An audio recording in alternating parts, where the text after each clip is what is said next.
Entertalk Radio, you're in to all things music.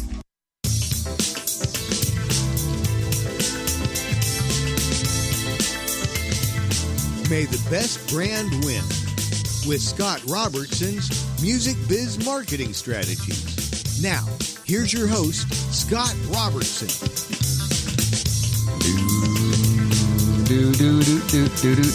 Happy Friday, everybody.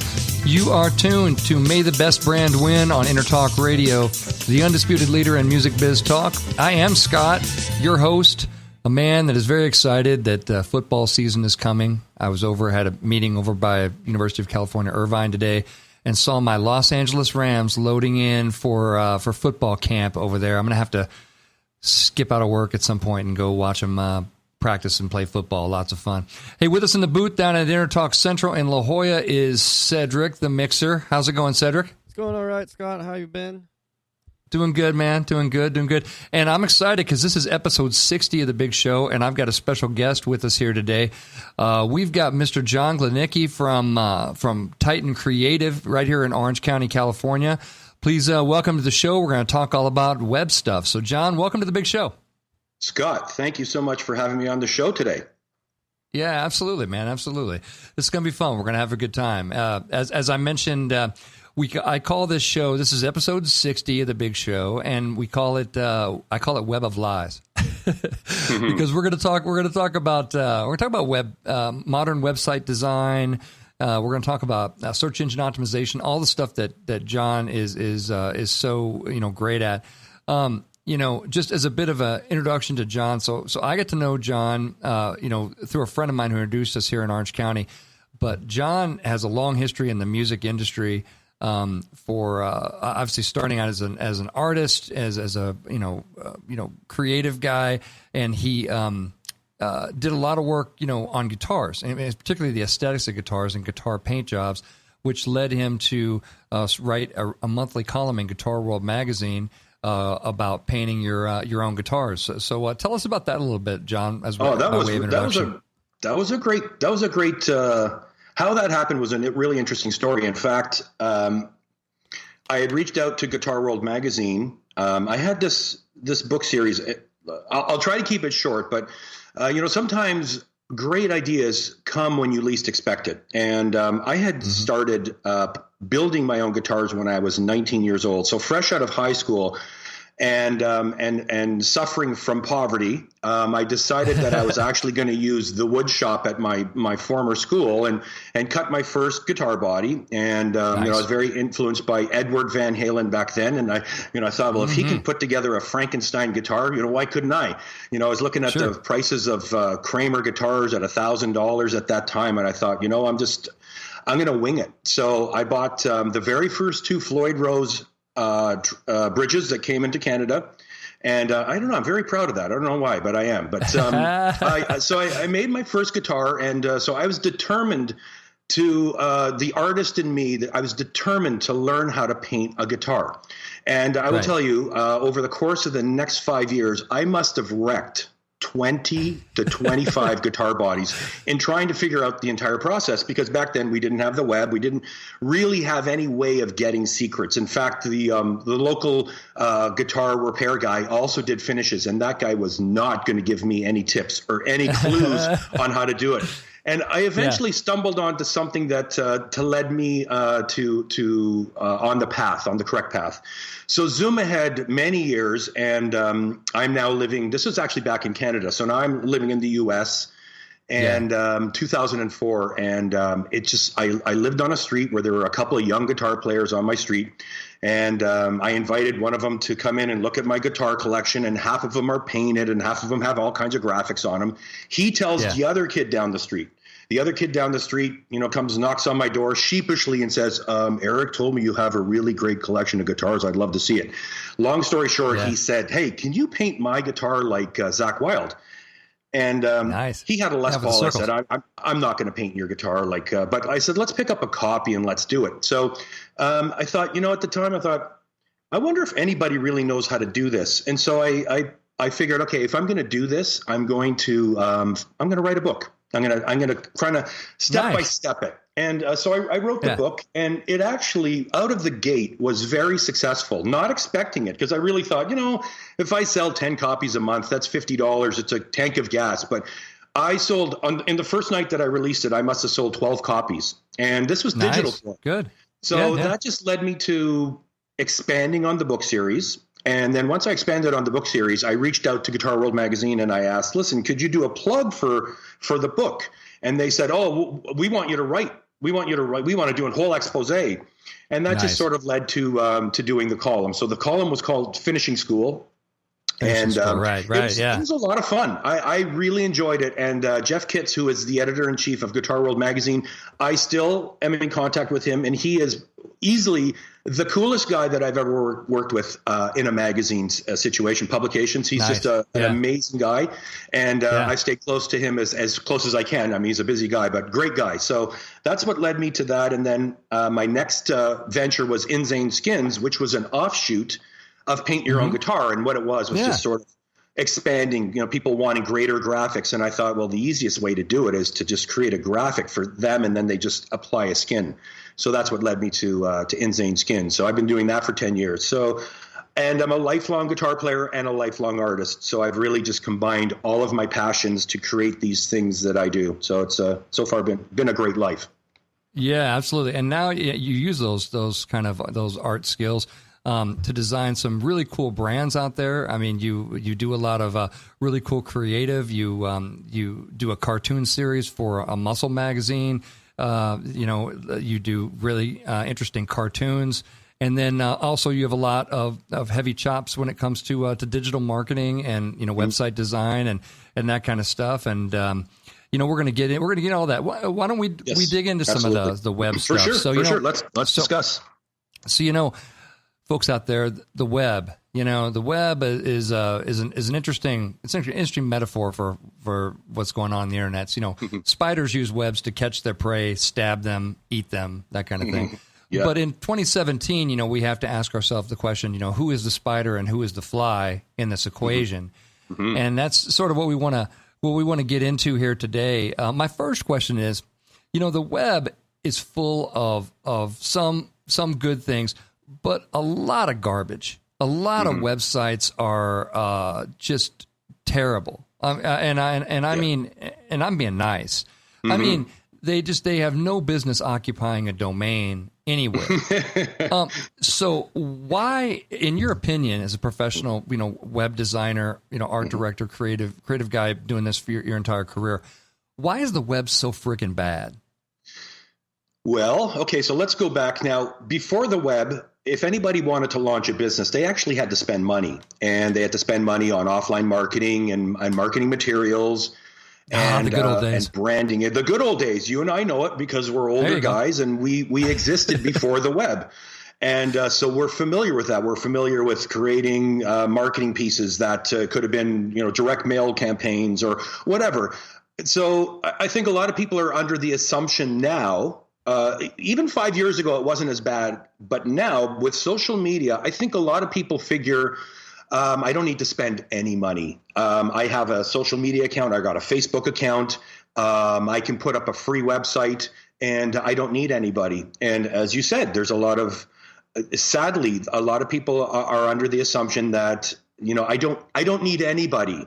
And the fact of the matter is, yes, there are free tools out there that allow you to build a website. But as you and I have discussed over and over, it really starts with the brand.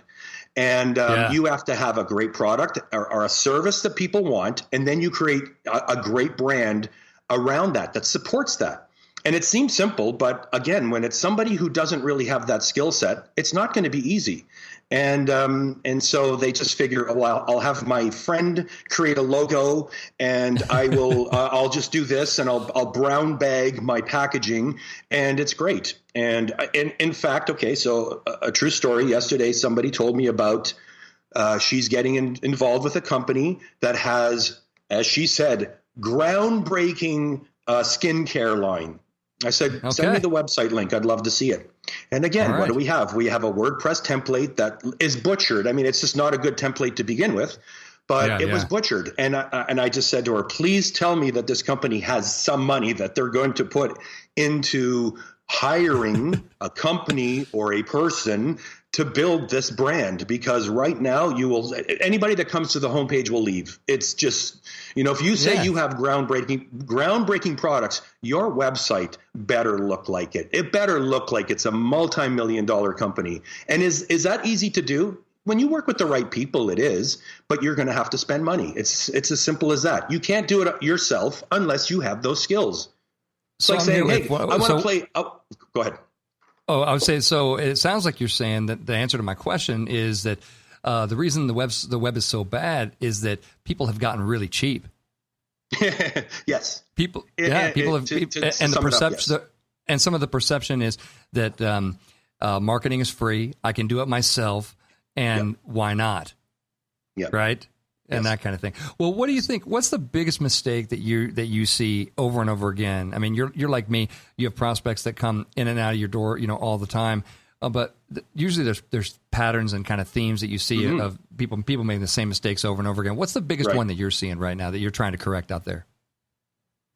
I think a lot of people start by not, consulting with a professional. So, you offer a consulting service, and, you and I have discussed this many times, that you walk in, and because you have the skills, you can define a message for them where they may not be able to see. So I think what it comes down to is that people are being, they're not consulting the right people. You and I, we're cut from the same cloth.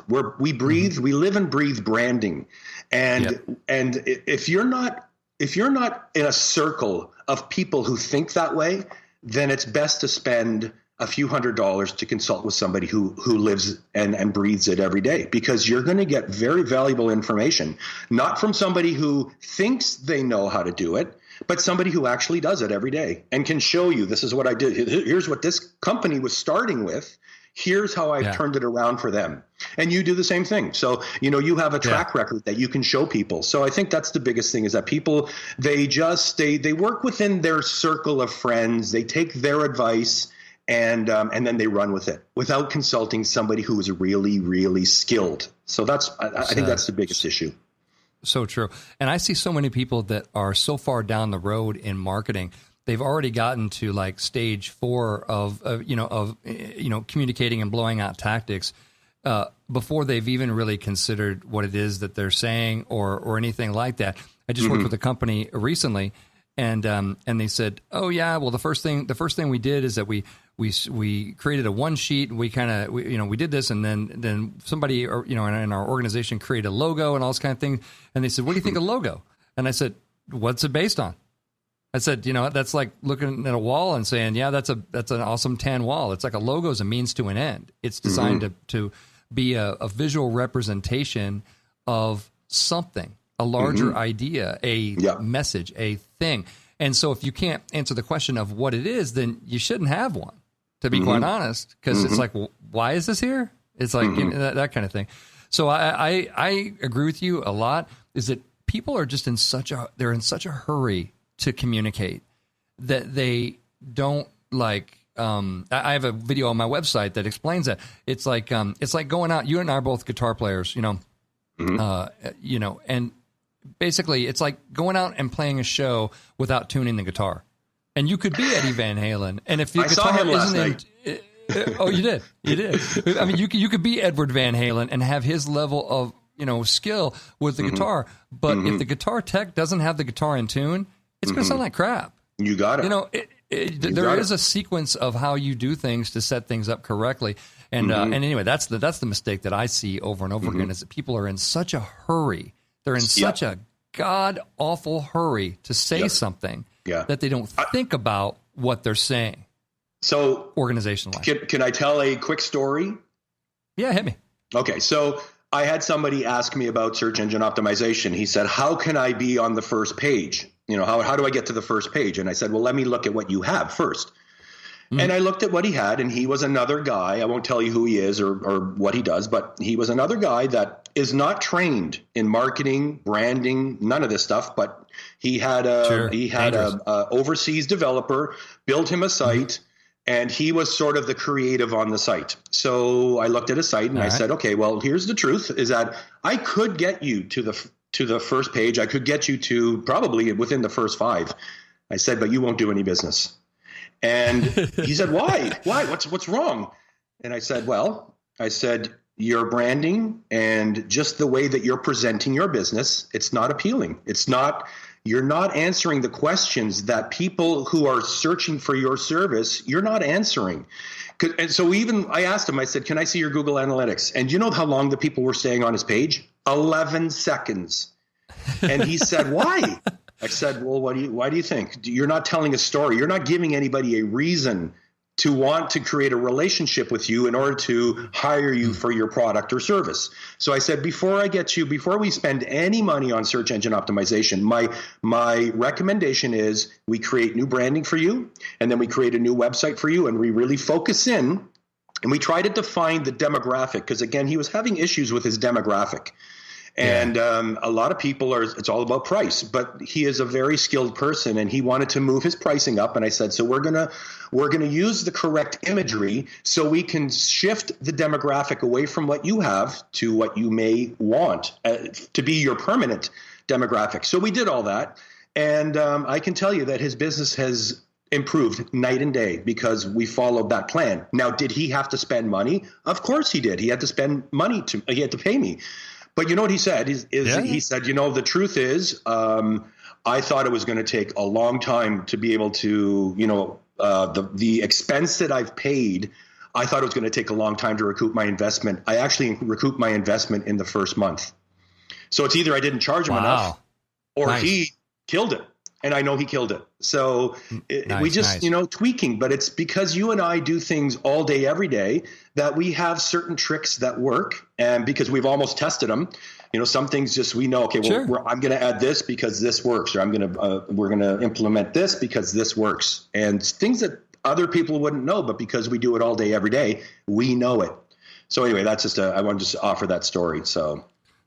Yeah, absolutely, man. Well, that's it's so important. That's one of the things I like about you as a web developer is that you don't just take the client's message and go, I can make this pretty. I can put lipstick on this pig and I can make it awesome. Because and I always tell technical firms this. I'm like, there is a great chance that the client doesn't know what they're talking about at all. And so if you just take their message, then you're just kind of perpetuating that. Mm-hmm. We're getting ready to have a break. But one thing I want to say about that 11 seconds is I've been married for 24 years, and, it's the best 11 seconds of her life. So that's what I tell you. You guys are tuned to May the Best. From 9. That's pretty good. There you go. You're tuned to May the Best Friend Win on Entertalk Radio. Come back. We're going to talk about who's winning and who's losing. We'll see you in a few.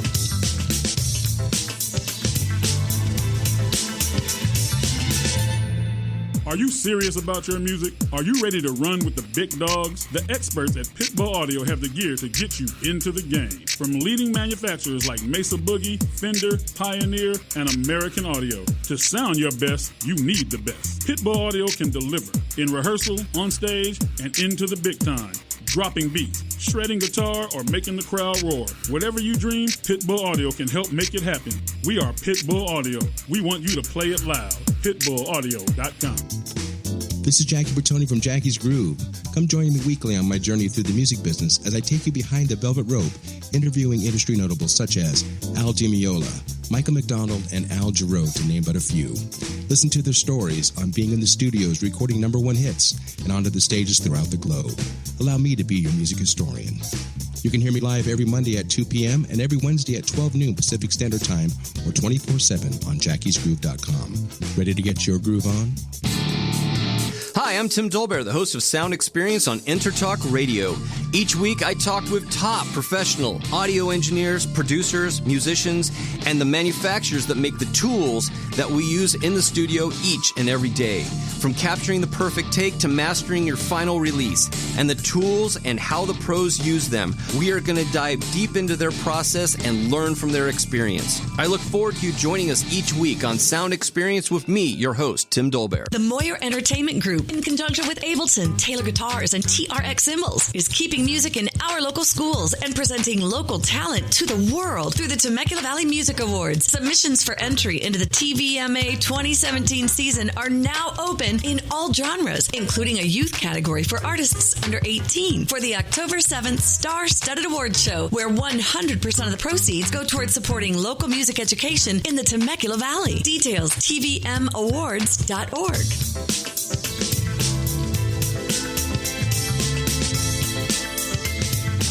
May the best brand win with Scott Robertson's Music Biz Marketing Strategies. Now, here's your host, Scott Robertson.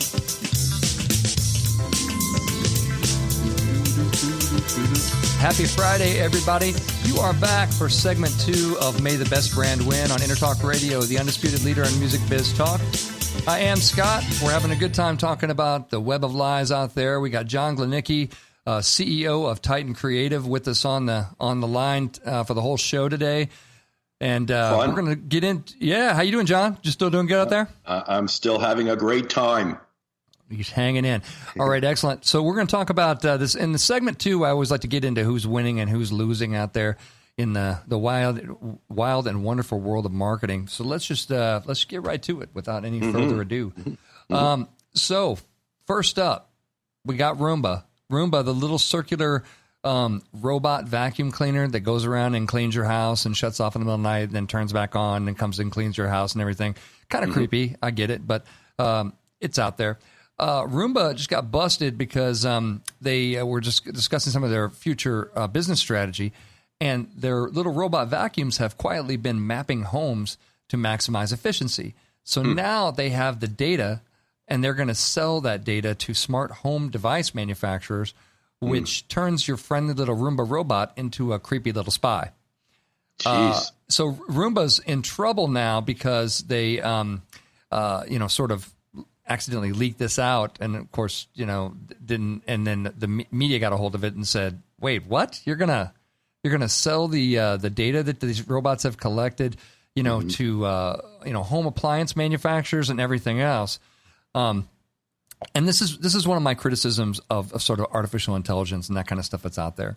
Is that it always comes back to me of, if something's out there collecting data on you, then you have to ask the question, where the hell is that data going to end up? What is your plan for the data? And everybody's like, oh, I've got Alexa and I've got Siri and I've got all these things. Make no mistake that Siri and Alexa and Bixby and all these other things are data collection hubs for larger things. And when you conglomerate all that data together, it can become extraordinarily valuable information for, I don't know, let's just say marketers who would use it, and some might not use it ethically. Let's be, quite honest. So I don't know. What do you think about that one, John? I'd rather just buy a broom and a dustpan and do the sweeping myself. How lazy is somebody? I don't know this. Maybe I'm wrong, but how lazy is somebody that they need a Roomba to clean their room? The vacuum. I think it's kind of fun. I turn on music and I'll vacuum or I'll sweep, and I'm fine with it. I'm not that lazy that I need a Roomba to clean my stairs. And nobody's collecting data. Nobody's collecting data. Nobody's collecting my data. Yeah, exactly. So again, to each his own. This is the interesting thing, is that artificial intelligence is becoming huge, and it is very scary. Obviously, with the amount of data that is out there on all of us, and it could keep you up at night if you're one of those people that it just, you're a little bit of an alarmist. It could keep you up at night. I don't let it keep me up at night, but I'm also very aware of, okay, what is this for, and what is this, and why are you collecting this? You don't need that, and people have to be very aware. We're going to put Roomba in the losing category. Because first of all, they got loser. They've been collecting data. Now they're going to sell it. That's losing for sure. All right. Next up, we got WebMD. WebMD was recently sold to a private equity firm, KKR, for $2.8 billion. WebMD is where everybody goes when you first have any kind of symptoms. The kind of joke on the web is the fact that no matter what symptoms you have, if you look them up on WebMD, you're going to be convinced that you're dying. You're going to be convinced that you were bitten by a rare exotic spider or snake. I mean, It is truly terrifying looking up symptoms on WebMD to me. I could certainly, I get that, but 2.8. Let's talk about $2.8 billion for WebMD, right? First of all, I mean, that is, and selling it to a private equity firm. Obviously, WebMD was sort of a startup. It's had different angel investors over the years, but now KKR has this internet brands division, which has other consumer health sites. Which this is interesting because WebMD is sort of thought to be reasonably impartial, but now that it's owned by KKR, they also own eHealth Forum, healthboards.com, and dentalplans.com. Yes. And they also provide a software as a service to more than 50,000 healthcare practices like chiropractic, vision care, and physical therapy. So to me, and here's where I'm going to put this in losing, is the fact that, you've got this resource, you've built up this brand, you've sort of been this information resource, almost like the encyclopedia. But now you realize that the encyclopedia is now being, funded by somebody who feeds information to 50,000 healthcare practitioners in different areas. And depending on the terms and conditions that we discussed in the aforementioned Roomba story, your data of what you're searching for, depending on what, how that whole consent process goes on, could very easily end up in the hands of, some healthcare providers who want to be the ones solving your problems. Well, right? It's kind of interesting. So, okay, this is not a personal, but let's say somebody says, hey, I want to go to WebMD and I want to search for genital herpes, and they do genital herpes. And then next thing you know, on their phone, they get to, hey, if you got genital herpes, punch in this, which is probably where it's going to lead to now, because now they're going to track your phone and they're going to track. And so now it's like, how do they know? Because it is happening. I know that. So it's going to lead there, sadly. So I think if it doesn't already exist, and I believe that there is something that can wipe your history, or it somehow makes you invisible when you search, it's maybe something people should look into if it's available. Something to mask what you're searching, if it doesn't already exist. Somebody should. That's right. Somebody should develop it. Somebody should develop it. That's a $1 million idea right there. I agree that something like that, especially. So everybody remember, when you search in WebMD in the future, now that you know your data is going to be fed to all these doctors, 50,000 healthcare practices around the country. Now that you know that, you need to be searching that in some sort of private mode. Figure it out. Get out there, but search that in a private mode if you want to remain anonymous. Yes. So we're going to put that in losing. Loser. An interesting story, loser. An interesting story that I saw this week was there's a company that's making some waves called Brandless. Brandless is betting that people don't believe, or retailers are making bets that brands as we know them are dying. And I found that kind of fascinating because I don't agree with that at all. But basically, this company Brandless takes all the branding off of it, and it's really more of a play on. It's not much different than what Walmart does with its Sam's Choice line, or I guess even that's a brand. But like the old Aldi stores, everything was like black and white, and it's like the can just says peas. But if you look at like the pictures of Brandless stuff, they have like a jar that says crunchy peanut butter and creamy peanut butter, and they all have kind of a look to them, but it's a very generic look. So it's kind of like almost like a branded, but kind of a private label, a giant private label play.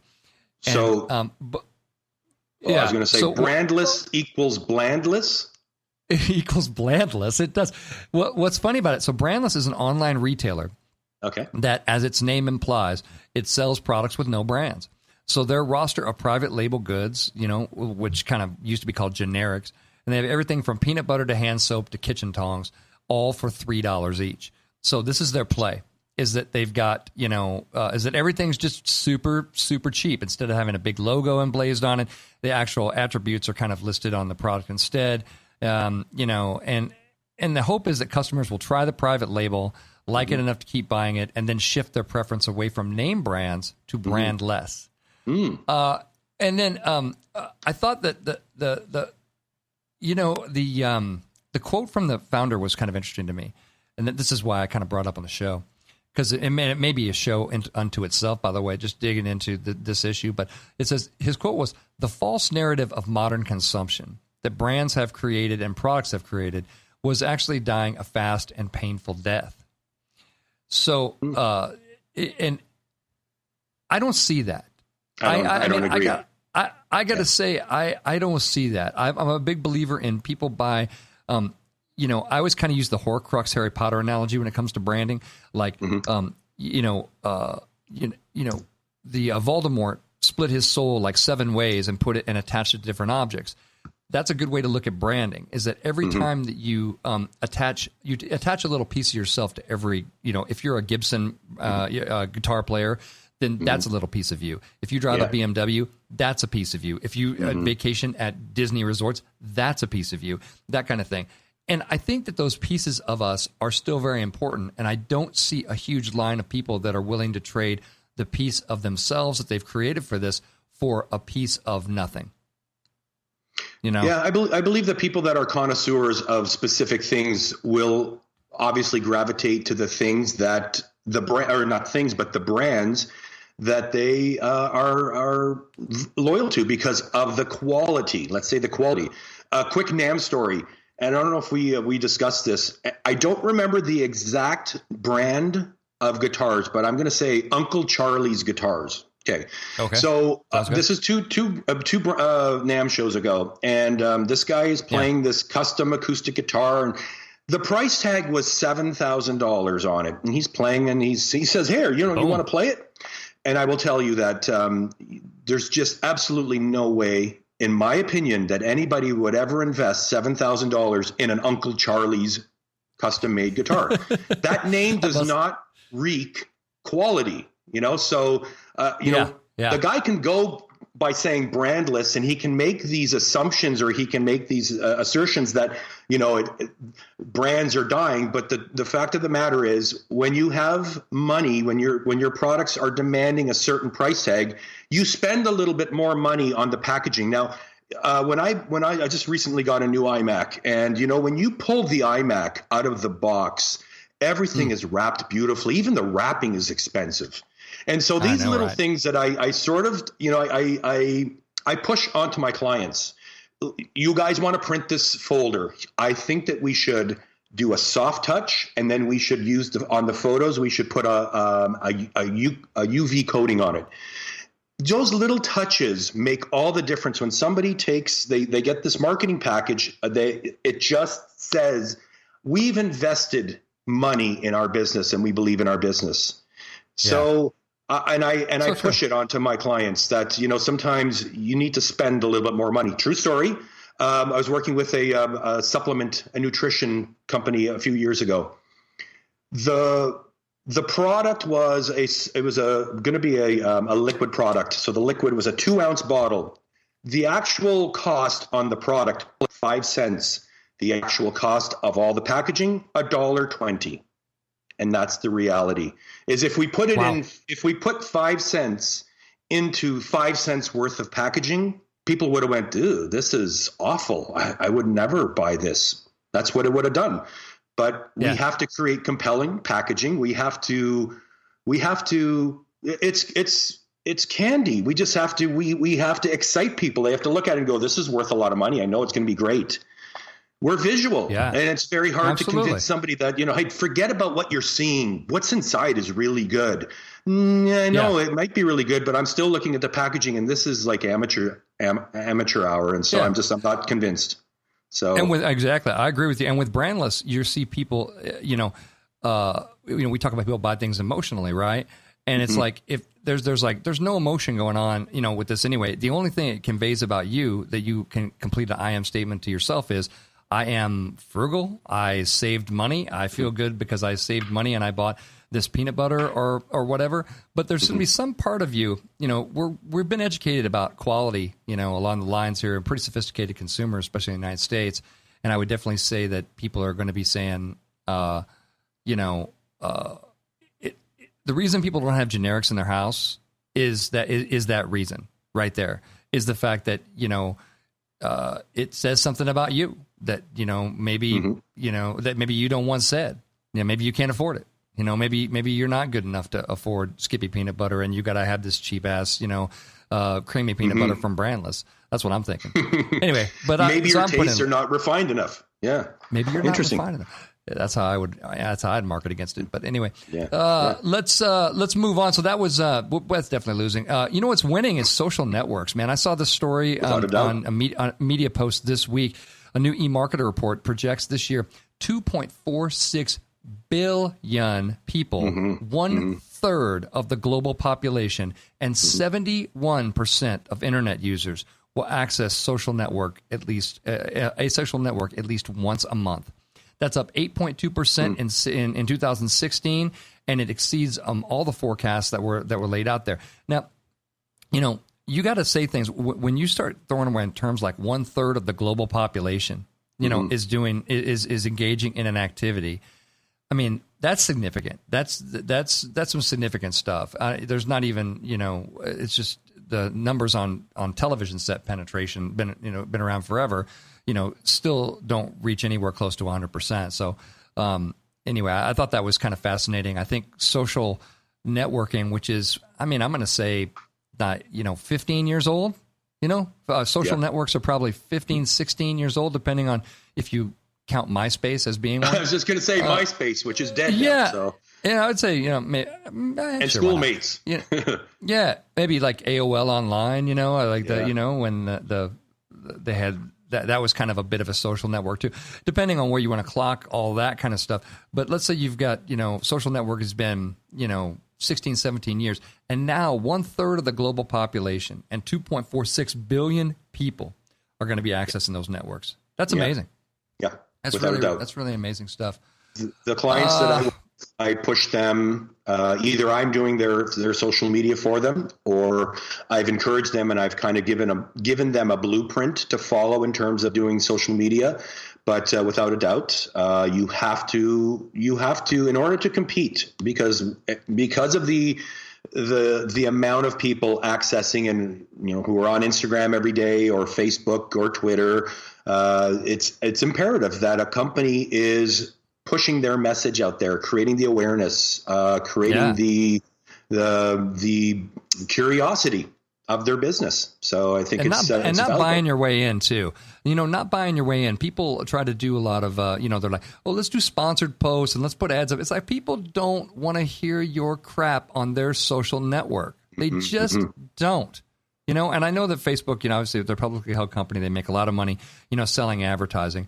But I would have a hard time advising any of my clients that, it's just do that. Tread carefully with that. You want to earn your way onto people's feed with really interesting, cool content, and not just, hey, we're having a sale. I mean, that ain't going to fly on social media, because people are all about, their most important subject in the world on social media themselves.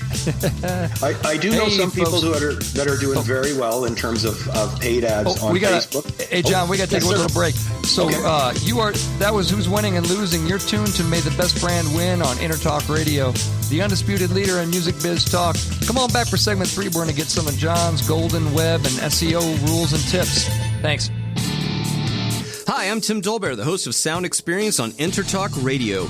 Each week, I talk with top professional audio engineers, producers, musicians, and the manufacturers that make the tools that we use in the studio each and every day.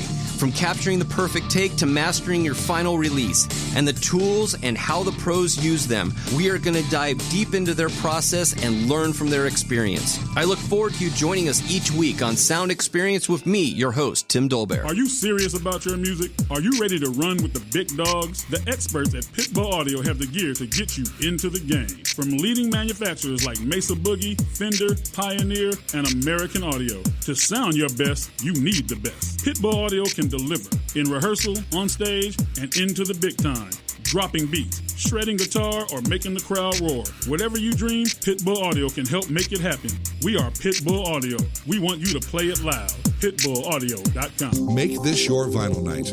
I'm John J.R. Robinson, and every week, music creation comes alive through stories, experiences, and sounds when vinyl records filled our hearts and minds. My friends and I share our tips and techniques used in creation of iconic tracks for recording artists such as Michael Jackson, Eric Clapton, Quincy Jones, and Steve Winwood, to name a few. Vinyl has emerged hot, and the soul of vinyl defines art and passion which burns deepest at night. Tune in every Wednesday at 2 p.m. Pacific Standard Time on EntertalkRadio.com. This is Jackie Bertoni from Jackie's Groove. Come join me weekly on my journey through the music business as I take you behind the velvet rope, interviewing industry notables such as Al Di Meola, Michael McDonald, and Al Jarreau, to name but a few. Listen to their stories on being in the studios recording number one hits and onto the stages throughout the globe. Allow me to be your music historian. You can hear me live every Monday at 2 p.m. and every Wednesday at 12 noon Pacific Standard Time or 24/7 on jackiesgroove.com. Ready to get your groove on?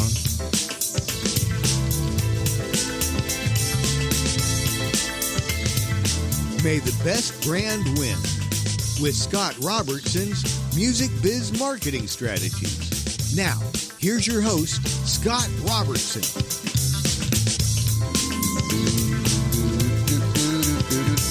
Happy Friday, everybody. You are so smart because you're back with May the Best Brand Win on Entertalk Radio, the undisputed leader in music biz talk. I'm Scott, here with John Gleneicki. We've been talking, last segment we just talked about who's winning and losing. Here in good old segment 3 of the show that we like to call Web of Lies, John is going to share with us and give us some of his golden web and SEO rules and tips. So John, why don't you start us off and give us a tip? Okay. So I have a few here. I have a few for web and I have a few for SEO, or a couple for SEO. So the first one is free website builders. There's Wix. There's several other ones out there. Just to give people a heads up, they are not free. You get the tools. You get the tools to build a site, but you have to pay for hosting. So the site is hosted on their servers. Sure. And the price is much higher than if you were to get your own web hosting somewhere. So that's the trade-off, is that you do get the tools, but you will pay in the long run. You will pay for the web hosting through them. What do most sites cost to host these days? And what's a fair price to host a site these days? A good, a decent sized business site, I would say. I would say somebody should be prepared to pay at least $10 a month. And that $10? Might sound, that's I know it's. You can either say that's amazing, or I can't believe it. It's funny when people say I got to pay 99 cents for this app. Forget it. I remember having to pay $1,800 for the Adobe Creative Suite. And so people are complaining about 99 cents for an app. I don't get it, but times change. Yeah, web hosting, there's several good web hosts out there, Bluehost, One-on-One, or One-and-One, HostGator. There's several of them out there, and you can even get something that could be as little as $3. But again, you're going to be on a server that's not going to be as fast. You're going to be sharing it, so you're sharing with a lot of different websites. So you just, you always get what you pay for in life, I believe. And so you have to be prepared as a business to maybe pay at least $10 and up to maybe $30. So that's what I would say. And the free website builders. I would say if you don't have $10 to $30 to spend on your website, you need to get a job. You need to go work for somebody else and go, and because you ain't got nothing, as they say, and you need to think about another course of action. Well, I actually have a client that balked at the price that he had to pay with me hosting it. Now I have my own server through a very well-known company, and the server is the state of the art. It's the fastest server, and I put all my clients on there, and they pay. Do I charge them outrageous amount of money? No, but this one client, he refused. He couldn't believe it. He thought that should have been worked into the price that I charged him to build his site. And so I said, well, the company doesn't give me their server for free, nor do I give it to any of my clients. But I give it to you for the cost that it would normally cost. So that's I think the first one I would say is, those free website builders. They give you the tools, but they're not free. Yeah. The next one is... wait. One other thing I would say, one other thing I would just interrupt on free websites too is this goes into my Jurassic Park logic. Just because you can doesn't mean you should. True. Depending on what you what your skill set is. Again, we talked at the top of the show about the biggest problems that we have, why there's so many bad websites, is that people just think, oh, it's free, I can throw it up on GoDaddy and it's fine. Mm-hmm. It's like doing communications requires professional communications skill set. You know, if you don't have it and you're serious about your business, don't you even think about doing it yourself. In the same way, I would advise someone who doesn't know how to turn a wrench to fix the pipes in their house. It's not going to work out for you. I don't care how many YouTube videos you watch. That is going to be a problem. And I think that people don't believe that, or they think, oh, my nephew does marketing or whatever. It's like, if it's important to you, design your message, work with a professional, get things done correctly. And if it's not important to you, then, do whatever you want. But that'd be my advice to add on to your tip. But go ahead, tip number 2. And that's actually where I was going with my second tip. We already discussed it. You just touched on it. And that is somebody should be prepared to spend some money. And when I say spend some money, that's probably, somebody could hire a consultant who is a branding, marketing, web person. We're out there, you can find us. Somebody has to be willing to spend some money to with the templates. What's really interesting is when I see somebody who gets a template and all of the bells and whistles that are on the template, they think they have to use. And, this is where knowledge comes in. Okay, well, you don't really need the counters. This one goes up to 4,862.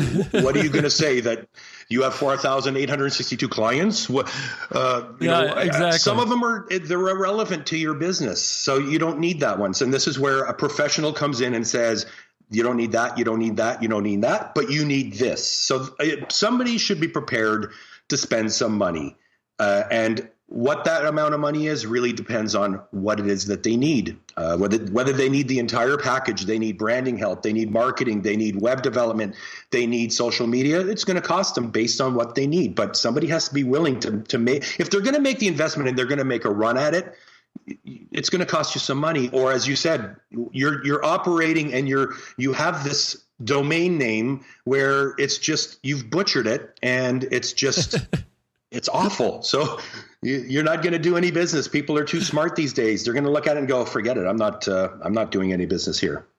Well, and they're not going to trust you, right? I mean, you show up to the web equivalent of an old haunted house, with the windows all broken, and it looks like there's been like 15 serial murders that have happened inside the house. Imagine the web equivalent of that, and you're not going in the house. I mean, it's not a horror movie. In a horror movie, you'd be like, I wonder what's in the house, and you get chopped up. That's how it happens. But like in the real world, people are like, I'm good. I'm going to go with the next one that Google recommends, and then you're done. Yeah, it's over for you. Yeah, that kind of thing. Mm-hmm. So you recommend that people have some expectations about being willing to make the investment and create something great. Yeah. If they want to be successful, we're talking about building a business, and it doesn't happen overnight. You have to make the investment. If this is what you want to do, somebody wants to do, they have to make the investment, and it's a long term. It has to be a long term plan, not I'm going to do this, I'm going to put it up, and in 1 month I'm going to be, because there are people out there that say, hey, you could put up your own website and you can be making $1,000 a day. Okay, maybe, but I think the majority of the people will not be. Yeah, absolutely. I agree with you 100%. What's your third tip, John? Third tip is, with social media being as big as it is, and you can get a lot of followers, you can have a fan page, and you can have all this and all these people following you.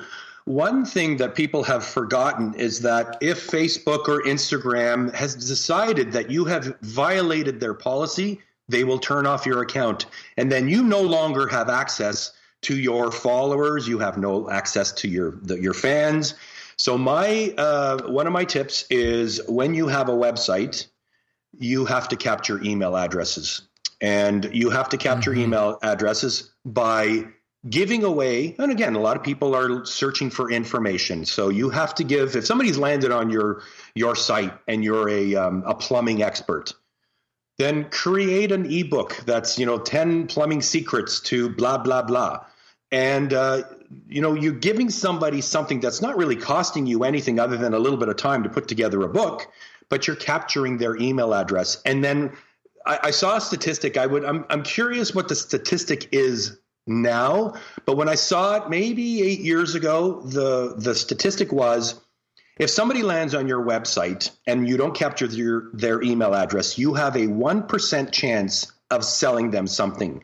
But if you can get them to submit their email address, you have a 70% chance of selling them something, because sometimes people have to be, it takes a little while to build the trust. As we talked about earlier, trust is big. And so if you continue to give them valuable information via a newsletter, people start to go, I didn't know that. He gave this information to me for free. Wow. And now he's got this, widget, or he has this other course.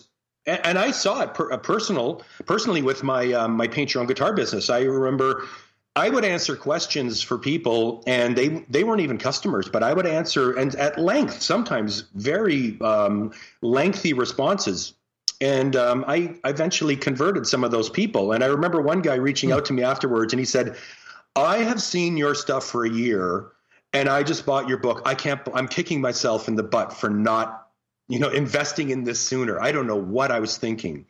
Nice. So sometimes it just takes people a little bit of time, but I think it's imperative that once somebody has a website, that they consider putting up something and capturing email addresses and building their own mailing lists that they can market them to that mailing list whenever they need to. Because you can't turn yourself off, obviously, but the social media sites can turn you off at any point if they've deemed that you have violated a policy. And I have people that has happened to, and they've shut their site down and they had to reopen up a new account, and they lost all of their followers, all of their fans, all that stuff. So. And plus, they can kind of they can change the algorithm for what content that you think is getting to your followers is actually getting to your followers.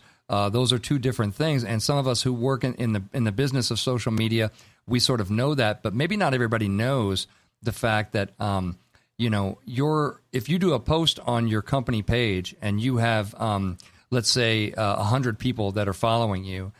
You can be assured that only about 20% of them are actually seeing that, thanks to how Facebook tweaks its newsfeed algorithm.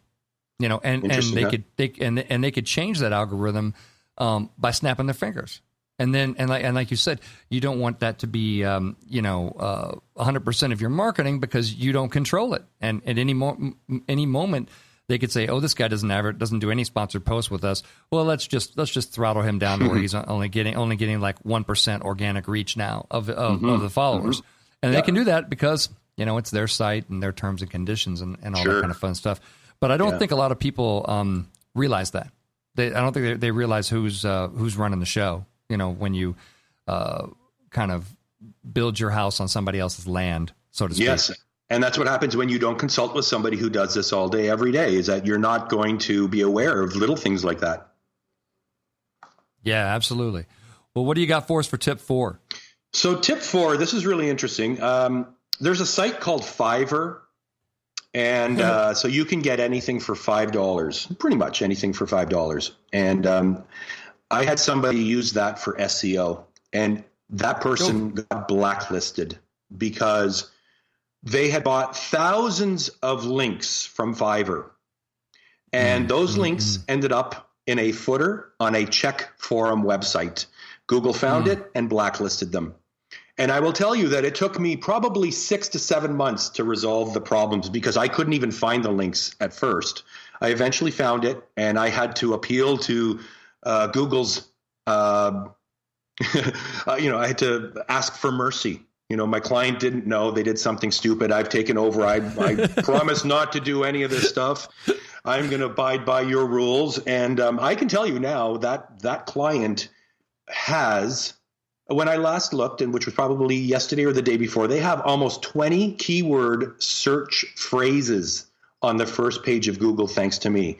But it took a little bit of work. But it took me 6 to 7 months to actually untangle the mess that they got themselves in because of Fiverr. So, you can buy logos and you can buy artwork and all that stuff. And I just tell people, you get what you pay for in life, and you can try. But just be aware that when you're hiring somebody for $5, you might get $5 worth of business or $5 worth of quality. I always tell people when they're talking about Fiverr, I was on a panel and people asked me about Fiverr and they said, "What do you think?" And I said, "It reminds me of like the Aladdin's lamp." I said, all magic comes with a price. Mm-hmm.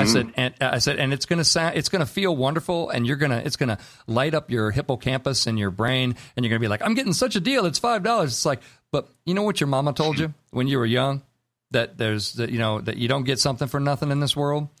That is true. Mm-hmm. As it turns out. And I will add, my amendment to that is you don't get something for $5 either. Mm-hmm. You Agreed. just don't. Agreed. You just don't. You just don't. That doesn't exist. And people have said, "Well, I got a great logo," and I'm like, I'm sure it's a logo. I'm sure it's a great logo, but it's I said I have no problem putting any of the work in my catalog up against anything and everything that is done on friggin' Fiverr. Any day of the week and twice on Sunday. I had to redo a couple of Fiverr logos. And again, this is what happens sometimes when you work with businesses is that they don't understand branding and they don't understand what is a good logo as opposed to what is a bad logo.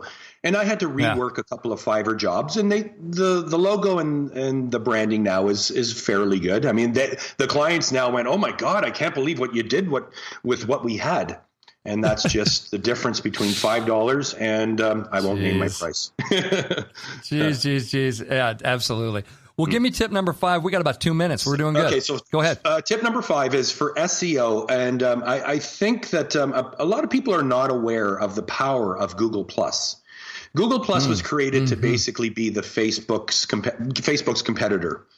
And but I think a lot of people went, "Well, I'm not gonna jump on Google+. I'm already on Facebook." I urge people to build a network of friends, get everybody to sign up to Google or to Google+, and to create a network and to post a lot of stuff on Google+, because Google rewards people who are loyal to Google. And so I had one client who started to do that, and they went, "I can't believe it. I jumped from the 3rd page to the 1st page." And I said, "Yeah, duh. Lucky. Yeah. And so I would also say that any business that is using Yelp for reviews, I would push them to have people leave Google reviews, and that will move them up. When you search a certain businesses, let's say chiropractic, and you can, if you have nobody who's left you a Google review, you may not be on the Google Places map if somebody were to type chiropractor Irvine. But if you can get people who have left you Yelp reviews to go and leave reviews for you on Google reviews, it's very likely that, the more you get, the higher up you'll go. And now it looks like, well, this business all of a sudden now has 100 great reviews on Google. Let's move them up. They're the top business. And all of a sudden somebody can go from not even being on the map to being the number 1 on Google Places. So that's you are the man. And thanks very much for being on the show today. What have we learned, kids? We've learned the web is full of lies and so many bad websites. Yours doesn't have to be among those. Start with a clear message that's about them. It's not about you, and design your stuff with respect and consideration of your audience. That's how John G does it.